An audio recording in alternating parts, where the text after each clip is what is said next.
Caríssimos irmãos e irmãs, e que nos acompanham também pelas redes sociais. Na carta aos Filipenses, que é uma carta belíssima, não é curta, vale a pena relê-la toda. São Paulo diz: sede meus imitadores, irmãos, e observai os que vivem de acordo com o exemplo que nós damos. Todo cristão que passou por uma conversão verdadeira deve ser exemplo para os outros. É muito comum ouvir de gente lá fora que não, esses que não quer saber de igreja, mas também que não quer deixar barato. Não, lá na sua igreja é muita gente pior do que aqui fora, padre. Não é assim? Já ouviram isso? Prefiro na minha casa. Chego lá, tem cada um que eu vejo. Claro, é um tipo de pensamento muito mesquinho, porque você não vem aqui para alguém que está do seu lado, para todo mundo ser santo. Como eu disse, aqui é um hospital e é para ter gente doente mesmo. Você vem por amor a Cristo. Mas, por trás dessa fala, existe uma verdade. Nós não podemos ser os maus exemplos da sociedade. Eu lembro um dia na loja lá em Porá, uma senhora de uma loja pegou um monte de notinha sem receber. Olha aí, padre, como é difícil a vida. Olha aqui o tanto, tirou aquele. Aí eu, todo altivo, falei: é difícil mesmo, né? Complicado. Aí ela rebateu: está cheio de gente sua paróquia aqui, padre. Aí eu pensei: Jesus, está cheio de gente da sua paróquia frequentando lá que não está pagando as notinhas. Isso é terrível. Isso é horrível. A minha vontade era de pegar as notinhas e ligar um por um, né? Mas não ia ficar tão bonito. Nós temos que ser os primeiros exemplos de honestidade, de acolhida, de evitar fofoca. A língua é o mais difícil, fala a verdade. Ô, linguinha. Não é só dos 6 não, a do espada também. Para segurar. São Tiago fala que quem controla a língua, controla o corpo inteiro, não é assim? Mas devemos controlar um pouco, evitar falar mal dos outros. Ah, mas e quando é o defeito de verdade? Se você fala o defeito da pessoa de uma forma estéril, que não vai ajudá-la, é pecado grave. Expor o defeito. Então, fofoca, nós temos que evitar de todo jeito. Não é fácil, mas pedir a graça de Deus.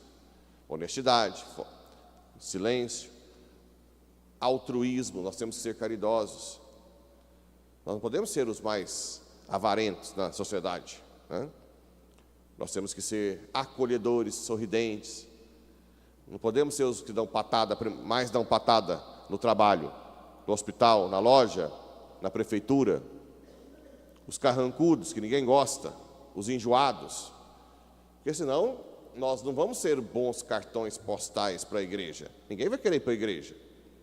Na família, por mais que seja uma família não convertida, também temos que tentar ser acolhedores, mesmo que o pessoal está longe da conversão. É fácil? Não. Mas com a graça de Deus, com o amor de Deus, a gente faz isso. Já vos disse muitas vezes, e agora eu repito chorando, há muitos por aí que se comportam como inimigos da cruz de Cristo. Gente, Deus é muito esperto. Quem está longe de Deus, guarda isso. Sempre vão fugir da dor e buscar o prazer. Ok? O que Deus fez?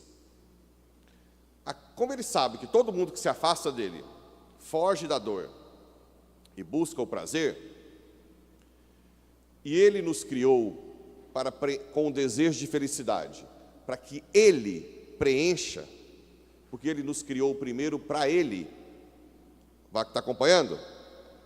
Como Ele pode tudo, como Ele é onipotente e muito mais esperto que nós, o que Ele fez? Aqueles que ficam a vida inteira fugindo da dor e buscando o prazer, Ele tira a felicidade. E a pessoa vai ficando desesperada. Por isso que a busca do prazer sem a graça gera vício. Porque a pessoa desesperadamente busca o prazer que nunca preenche. Aquelas pessoas que abraçam a dor por amor a ele, está com a dorzinha de cabeça, nem toma remédio, Senhor, eu vou oferecer pela minha família por ti. Está com fominha, come menos que precisa, come o que tem, na hora que tem, se submete, coloca os seus desejos abaixo do amor, doação. Deus vai lá e dá felicidade. Salmo 126, 127, de que adianta o homem acordar cedo e dormir tarde, para buscar com o suor do rosto o que eu dou aos meus enquanto dorme. As pessoas que se doam abraçando a cruz, recebem a felicidade até dormindo. As outras, que estão lá, gasta dinheiro e vai, né? Aqui eu vou falar a próxima frase. O fim deles é a perdição, o Deus deles é o estômago. Lembra da viagem que eu falei que eu fiz antes de ir para o seminário, para Nova York, com um casal rico? Que tudo era restaurante?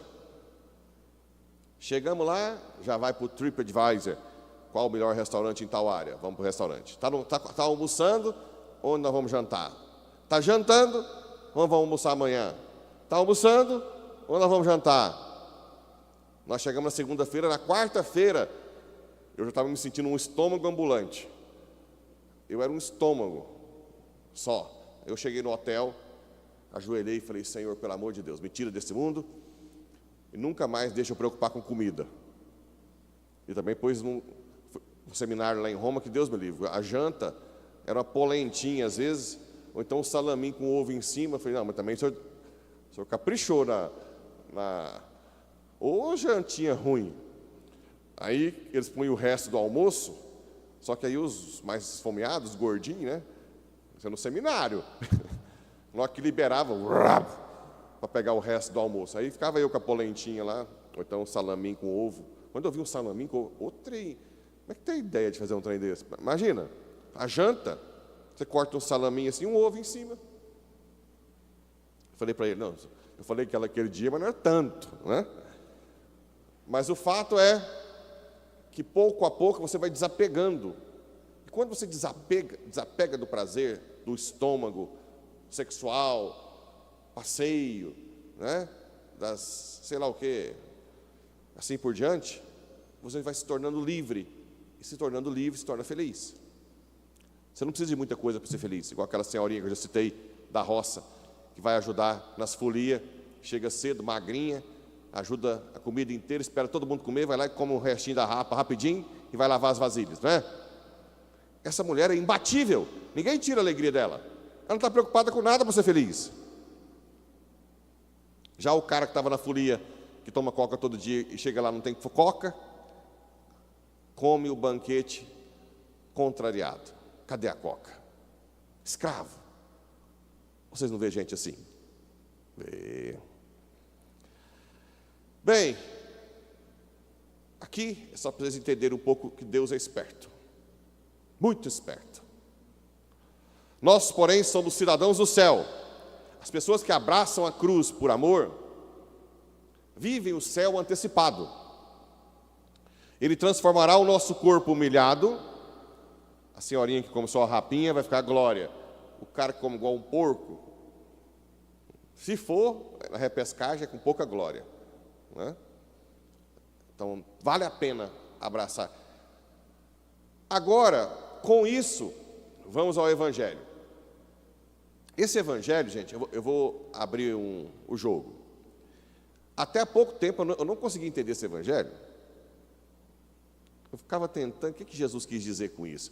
Porque ele fala assim, no final do Evangelho, o Senhor elogiou o administrador desonesto. Eu falava, gente, o que é isso? Aí eu pedi ajuda aos universitários, alguns exegetas da Itália lá, tem na internet lá, e fui vendo o que eles falavam, até que agora, graças a Deus, eu entendi. Então, gente, às vezes a Bíblia, você não é tudo que você vai entender. É importante que você seja humilde e busque ajuda com pessoas mais espertas que você. O caminho da doutrina é ser humilde. Se você não sabe, pergunta, vai atrás, entende? Inclusive chegaram os catecismos, não é isso? É obrigatório ter catecismo em casa. Acho que o menor é 80, o outro é 100. Está lá, pode pegar tudo hoje. Você estuda de missa diária, tem que ter catecismo. O catecismo é toda a doutrina da igreja. Era para ter feito um videozinho ontem, esqueci. Mas vamos lá.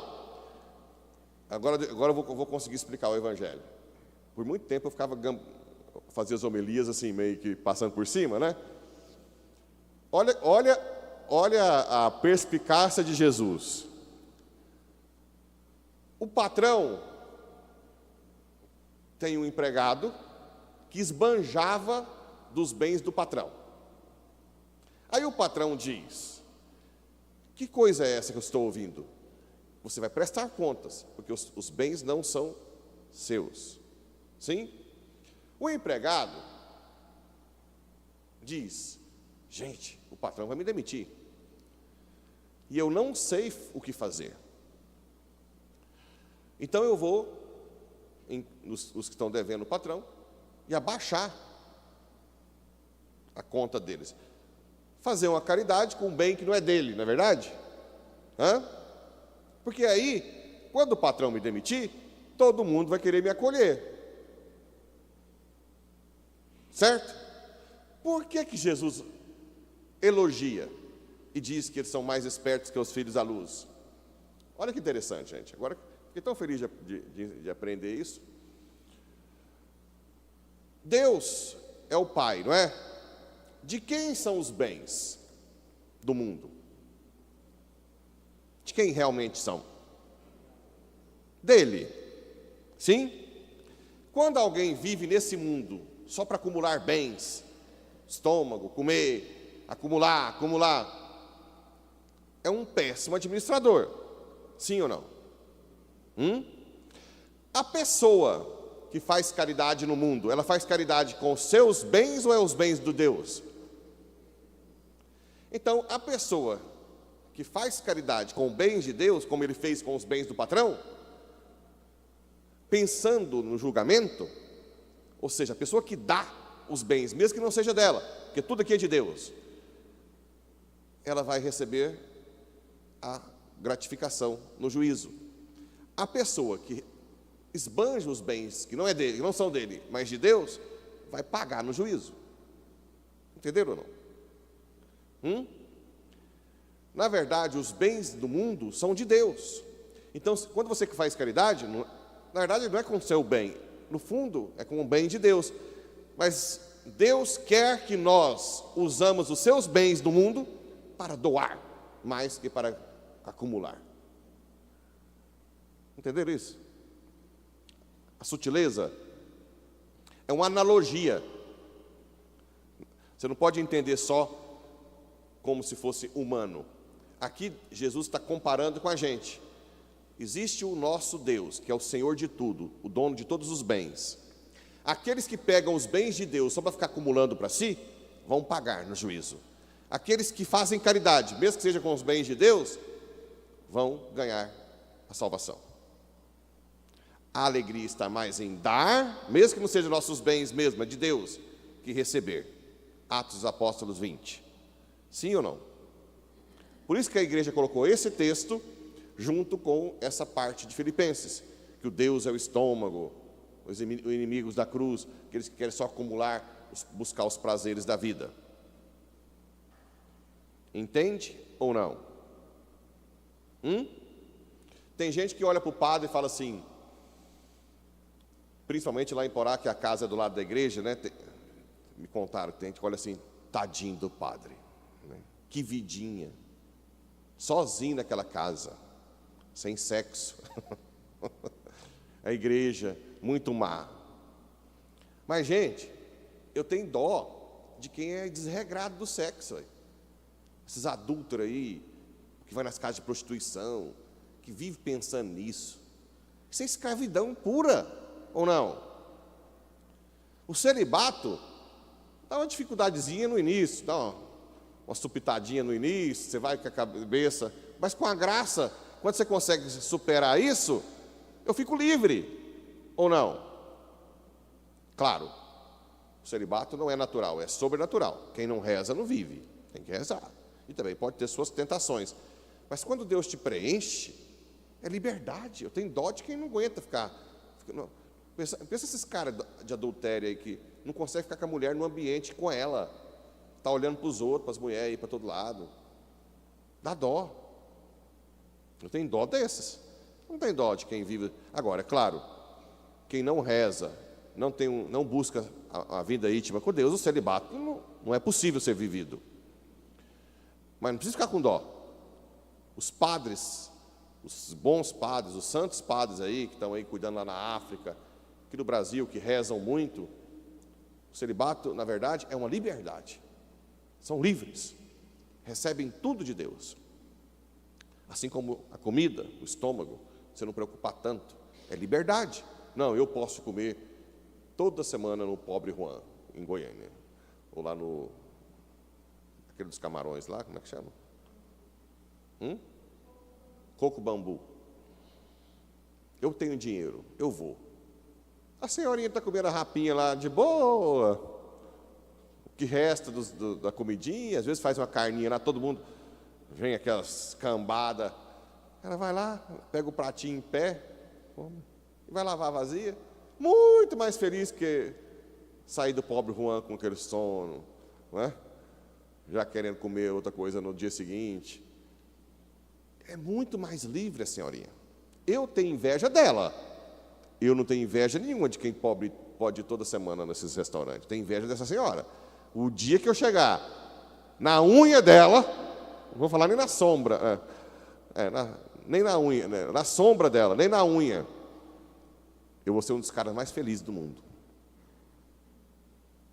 Se um dia eu conseguir chegar na sombra dela. Que Nossa Senhora nos ensine e nos ajude a um dia chegar perto de uma senhorinha dessa. Assim seja.